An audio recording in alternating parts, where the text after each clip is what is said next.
Good afternoon, sir. Good afternoon, sir. Please. Thank you, sir. थोडक्यात आपला परिचय करून द्या. सर, मी प्रॉपरची छत्रपती संभाजीनगरमधूनच आलेली आहे आणि माझं 10वीपर्यंतचं शिक्षण श्री शिवाजी कन्या प्रशाला इथून झालेलं आहे, छत्रपती संभाजीनगर. 10वीमध्ये मला 64.60% होते. 12वी मी विवेकानंद कॉलेज इथून छत्रपती संभाजीनगरमधूनच केलेली आहे. 12वीला मला 79.23% होते. माझं ग्रॅज्युएशन आर्ट्समधून केलं आहे मी विवेकानंद कॉलेजमधून. 12वी ग्रॅज्युएशनला मला 66.13% होते आणि माझं पोस्ट ग्रॅज्युएशन मी विवेकानंद कॉलेजमधूनच केलेलं आहे. मला ग्रॅज्युएशनला 58.40% होते सर. आणि माझं एक्स्ट्रा करिक्युलम NSSमध्ये मी सहभागी होते. परत मी नर्सरी टीचर म्हणूनही जॉब केलेला आहे दोन वर्ष. आणि माझा छंद अँकरिंग करणे सर. पोस्ट ग्रॅज्युएशनला कुठला विषय? English literature sir. शेक्सपिअरचं काही ट्रॅजेडीज वगैरे म्हणतात सर? 4 खूप महत्त्वाच्या ट्रॅजेडीज आहे. एक मॅकबेथ, किंग लिअर, ऑथेलो आणि सर एक नाही आठवत आहे. ऑथेलोची थीम सांगायला सर. ऑथेलो हा एक म्हणजे असं कॅरेक्टर होतं की त्यामध्ये तो संशयी होता सर. त्याने संशयाच्या याच्यामध्ये पूर्ण नेस्तानुभूत केलेलं होतं सर. नायिका कोण आहे त्यातली? सर नायिका नाही आठवते सर. आणि किंग लिअरचे नाटक डेस्डेमोना नाव ऐकलं होतं? काय सर? हो सर. डेस्डेमोना हे कॅरेक्टर R.K. नारायणची द गाईड हे आहे कादंबरी, त्यामध्ये आहे सर डेस्डेमोना. R.K. नारायणमध्ये नाही सर, सॉरी, ट्रॅजेडी आहे. एक मिनिट सर, मी नाव घ्या वेळ घ्या, काय अडचण नाही.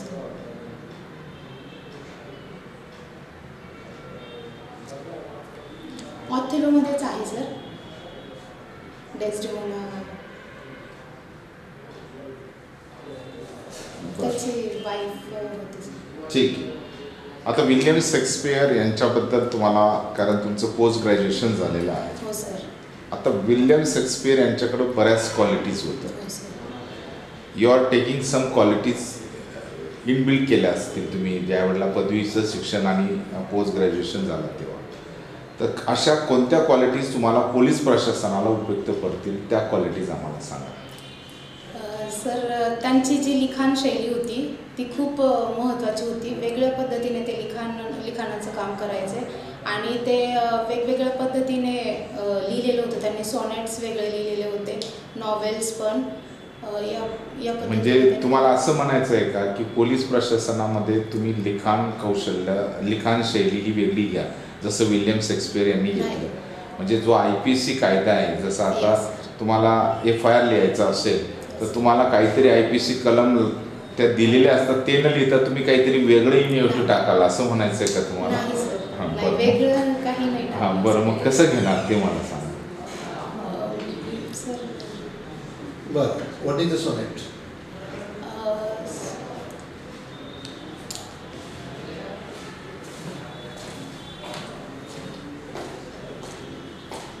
सर मला सांगा. 49 14 ओळी असतात ना Yes, त्याला. sir. ठीक आहे. तुम्ही काही क्वालिटीज सांगितले नाही की तुम्हाला काय घेता येईल अशा पद्धतीच्या त्यांच्याकडून. विल्यम शेक्सपियरबद्दल काही सांगितलं?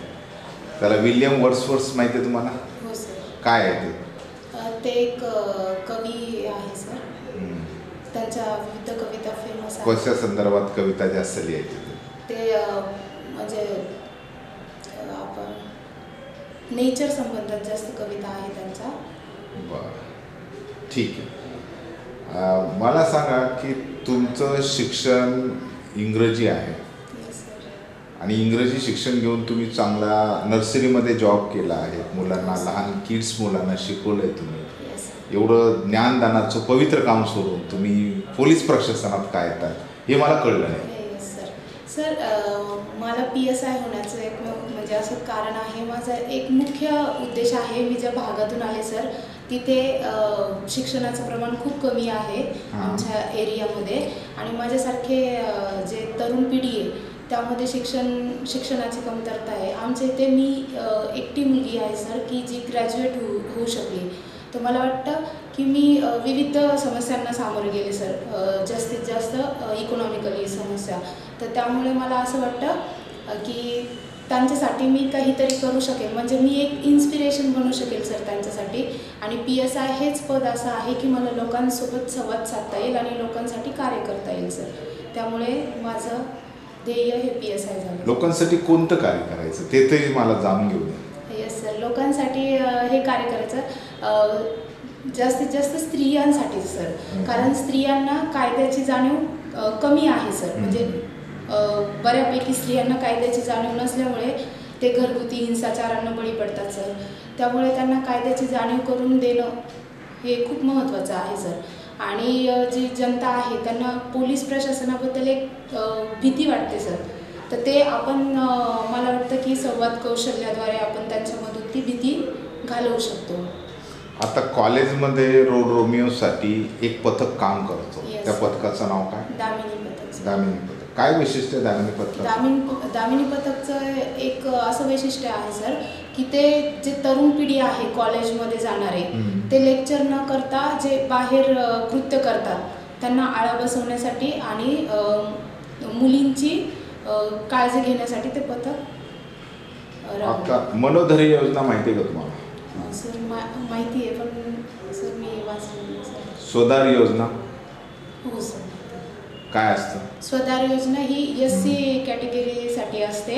त्यांना इथे शिक्षण घेण्यासाठी निवासाची व्यवस्था त्याद्वारे केली जाते. SC साठी असते स्वधार योजना सर नक्की? हो सर, म्हणजे मला तरी वाचण्यात SC साठी. फक्त SC साठीच असते महिला, दुसऱ्या महिला नसतात तिथे स्वधारला सर. असेल पण मला बरं ठीक आहे. आशादीप वगैरे हा प्रकल्प काय शासनाचा? सर नाही सर, नाही सांगता सर. पोलिसांची कामं सांगा. पोलिसांचं महत्त्वाचं काम म्हणजे कायदा आणि सुव्यवस्था राखणे आणि ज्या समस्या आहेत त्या सोडवणे. परत मुंबईसारख्या ठिकाणी FIR दर्ज करणे आणि म्हणजे एखादा गुन्हा घडला असेल तर त्याचा तपास करणे, गुन्ह्यांची तपासणी करणे, लोकांचे संरक्षण करणे. चला एक तुम्हाला सिच्युएशन देतो, शेवटचा प्रश्न. हो सर. तुम्ही पोलीस स्टेशनला इन्चार्ज म्हणून काम करताय. Yes sir. तुमच्याकडे प्रभारी चार्ज आहे आणि व्हाईट कॉलर गुन्हेगार तिथं आले, 3 गुन्हेगार आहे आणि ते बसले खुर्चीवर, उठायला तयार नाही.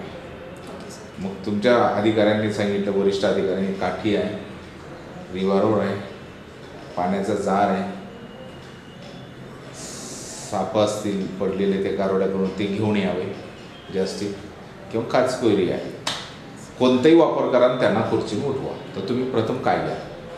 नाही सर, मी यामधून काहीच नाही घेणार सर. अगोदर त्यांची चौकशी करेल. नाही ते ऐकलं, सगळं झालं, चौकशी झाली, सगळं समजवतं झालं, आता उठायला तयार नाही. तुमचे वरिष्ठ अधिकारीमध्ये या 5 वस्तू पडल्या आपल्या गोपनीय विभागात, तिथून घ्या आणि त्यांचा वापर करून त्यांना उठवा. तुम्ही काय करा? सर मी त्याचा कोणत्याच याचा वापर नाही करणार सर. वरिष्ठांच्या आज्ञेचं पालन करेल सर, पण ते त्यांना उठवायचं आहे तुम्हाला. हो सर, मग मी त्यांच्याशी बोलेल सर. ते झाले ना, ते जवळपास 6-5-6 तासापासून तेच बोलणं चालू आहे. शेवटी तुम्ही मार्गदर्शन मागवलं, त्यांना हे दिलंय, मग काय उपाय? मग काय करा सर? मी सहकार्य संपलं ना, 5 तास आल्यानंतर ते उठायलाच तयार नाही खुर्चीवर. तरी मी माझ्या पद्धतीने त्यांच्याशी बोलून बघेल सर. मग बोलल्यानंतर मी उठले नाही, मग काय करा? पण त्यांना जबाबदारी तुम्हाला उठवायचंच आहे सर. मग माझ्या पद्धतीने मी त्यांना बोलेल आणि त्याद्वारे म्हणजे त्यांना उठवेल सर. पण उठले नाही ना ते, मग सांगा आता पुढं काय करणार? तर मी लाठ्यांचा उपयोग करू शकतो. लाठ्याने उठले नाही, मग काय करणार? सर रिव्हॉल्वरचा मी उपयोग नाही करू शकत. बरं, मग काय करणार पुढं? तुमच्याकडे पाणीचा जार आहे, ते खाजवून येणारे खाजकोयरी वगैरे तो प्रकार मी आहे, त्या पद्धतीचा उपयोग करेल सर. तो म्हणजे जाणी जास्त काही हानी होणार नाही अशा पद्धतीचा. पण तरी उठले नाही, मग काय करा? सर रिव्हॉल्वरचा तर वापर नाही करणार सर. ठीक आहे, काय हरकत नाही, फीडबॅकला बघू. Yes, चला, sir. थँक्यू, बेस्ट लक. आणि किती लीड्स आहे तुम्हाला? 19 ची लीड. ओके, ठीक आहे, चला. Thank you sir. Okay. Have nice day yes